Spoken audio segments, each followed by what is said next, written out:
Yo, so the other half of this channel is going to be dedicated towards current events. What's going on right now? Because a lot of times, if you could solve a problem that's going on right now, you got some upside to doing so.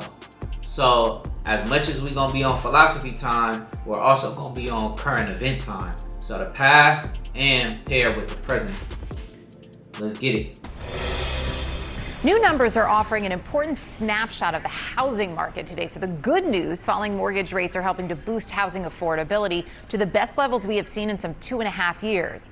The bad news, many families still believe they are light years away from capturing this piece of the American dream. CNN senior reporter Matt Egan joining us now to walk us through this data. So Matt, walk us through what exactly are we seeing that points to both the good and the bad here in these new numbers?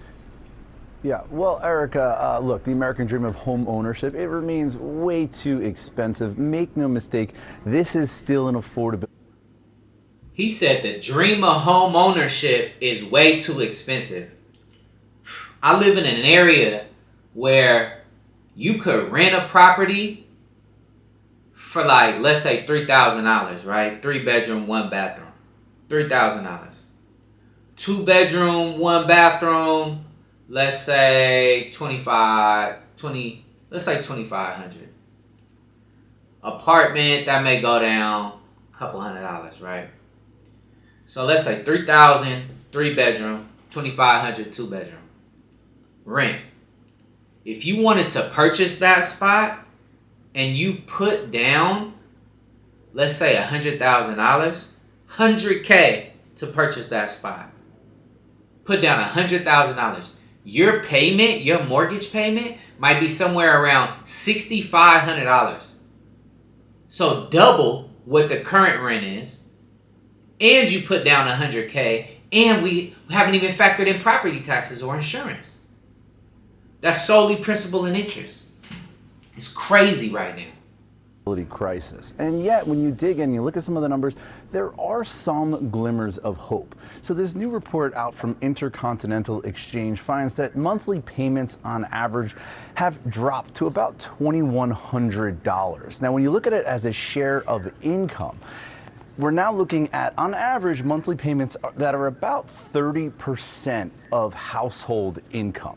Now, that's not a great number. If you look back at the late 1990s, this was around 25%. Even as recently as 2012, it was below 20%. But this is a step in the right direction because in late 2023, mortgage payments were swallowing up 35% of income. Now, why is this happening? In large part, it is because borrowing costs have gone down. This is a look at mortgage rates over the past year. And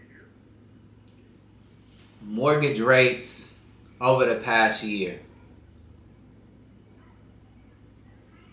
In the 90s, I learned that in the 90s, mortgage rates were upwards of the high teens. Damn near 20%. 18%. 16%. So to me, I know everybody's hoping mortgage rates go down to 3%. But to me, I more see it as 6%. It's not even that bad. That's not that bad. It's just prices are high. At the start of the year, mortgage rates on average were above 7%. Now they're much closer to 6%. The lower the mortgage rate, the lower the monthly payments. But as you can imagine, this really varies city by city and market by market. And the good news is that, yes, in some markets, it is more affordable to buy right now, right? Less than 30% of income in some cities, including Buffalo, Pittsburgh, Atlanta, Minneapolis, Oklahoma. And that's going to be some of the cities right here are going to be some of the cities young people flock to. Because why would you flock to a place? Well, you know what? That's not true. That's not true. Because you will flock to a place where it's going to be harder to buy. Because a lot of times that place is going to be on the coast. That place is going to have certain weather you're going to enjoy. Downtown areas you're going to enjoy. But even still, at some point in time, we want to own city as well, but also perhaps not shockingly, it is still expensive in a lot of places. You look at Miami at 38% of income, almost 40% in Seattle, New York at 46%, and look at this, almost 2/3 of income in Los Angeles is swallowed up on the price of an average home. And so it really does vary city by city. And I do want to just make one other point, is that even though mortgage rates have come down, Erica, as you know, home prices, they remain high, and in many markets, they continue to rise. So what is there to do, especially when you lay it out and we see how disparate the issue is across the country? What can actually be done to address the affordability crisis, Matt? Yeah, this crisis is really being driven by this gap between a lot of demand and not enough supply of homes. And the president, just last night, he posted on Truth Social about this very issue. He kind of put the home builders on warning. He compared the home building industry to OPEC, complaining that they're essentially keeping prices artificially high. He says that they're sitting on a record amount of empty lots, and he urged the home building industry to really start to produce more and more homes and restore the American dream. Now, one of the major issues here, of course, is the supply of homes, right? Goldman Sachs says that to really address this shortage of housing, you need to build 3 to 4 million new homes. But to get at that, you really have to address some of the local regulatory zoning issues that's really preventing and holding back the supply of homes.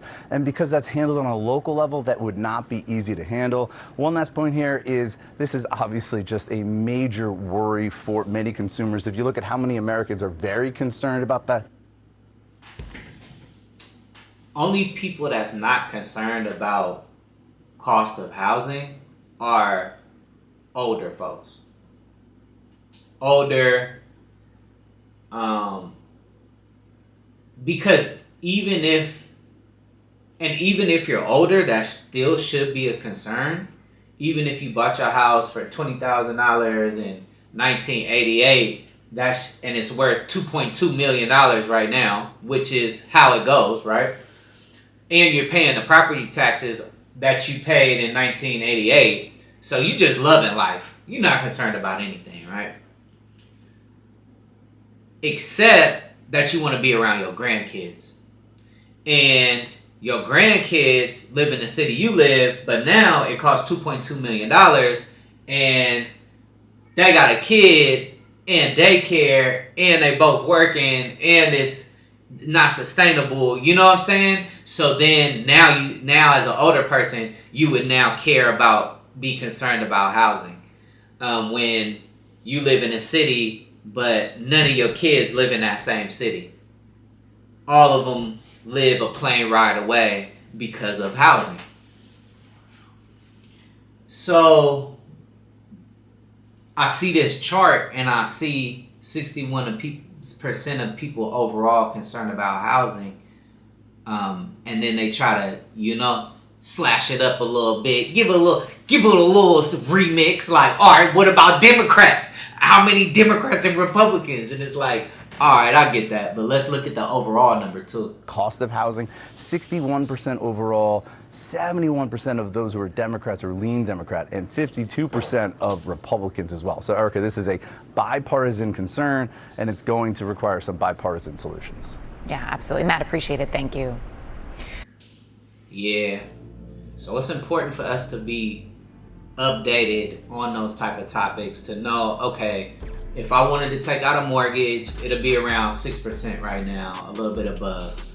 It's important for us to have that data so you know if an opportunity falls in your lap or you're chasing something and you know all the information, you know the updated information, the real time, what's going on in real time. Seems like with builders too, it seems like when Trump is going after the home builders, everything is about money.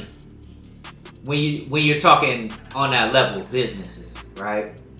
When you're talking big business, it's all about the bottom line. And for some reason,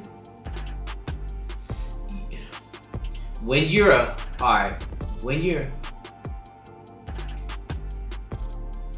Yeah, it's important for us to be. Just cut it right here. I thought I had another clip.